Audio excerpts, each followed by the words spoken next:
Hello and welcome into the post-game show brought to you by Raising Cane's. I'm Walt Ruff alongside Veronica Steen. It's going to be a new feature we'll have this year to discuss the Brahmas games following the action you see on the ice. Veronica, let's get right into it. 2-1 loss tonight, the first of the preseason. What stood out to you? I would have to say probably the amount of shots that we got tonight. We almost doubled what Corpus's shots, 38 to 16, 17, and one goal out of that. I don't know really where to go from that. Lots of shots were blocked, lots of kind of just shots on the goalie. Weren't really shooting to score, so.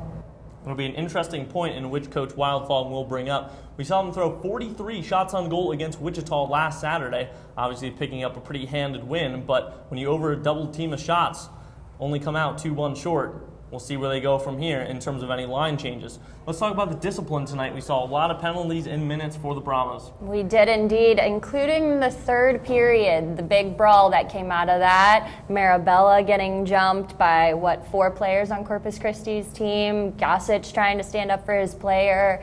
Breaka's been in the penalty box, 3-4 times tonight. So, I don't know. Our boys are struggling with that part.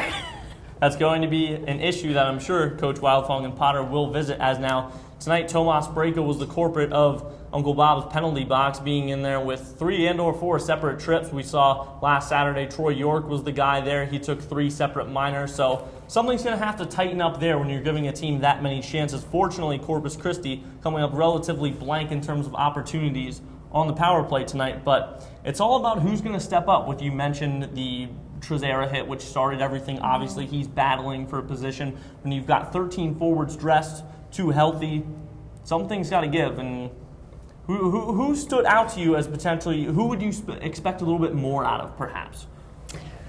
Ooh, I would probably say Oscar Andren a little bit, step up a little bit. He had his moments tonight, but there weren't very, he had his rushes, he had his chances, but there wasn't too much back check with him. It felt more like it was kind of a forecheck play, and that was the end of it, unfortunately. And we all know he can do a lot better than that, so hope to see that more out of him.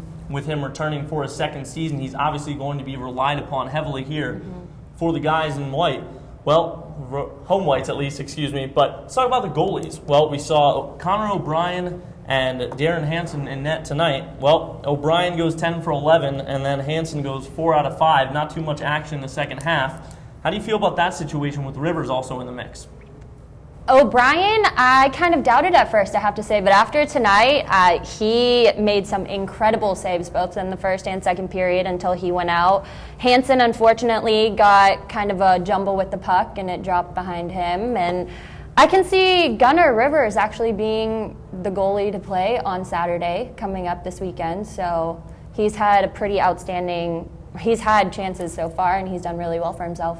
Well, Saturday is when it counts, but how about you come back and join us on October 9th, which is our home opener. You'll see more out of Veronica, and I will hope to throw some players and coaches in the mix in terms of interviews. Not sure who's too willing to speak tonight after the 2-1 preseason loss, but come back and join us then. Thanks so much for tuning in. We'll see you next time.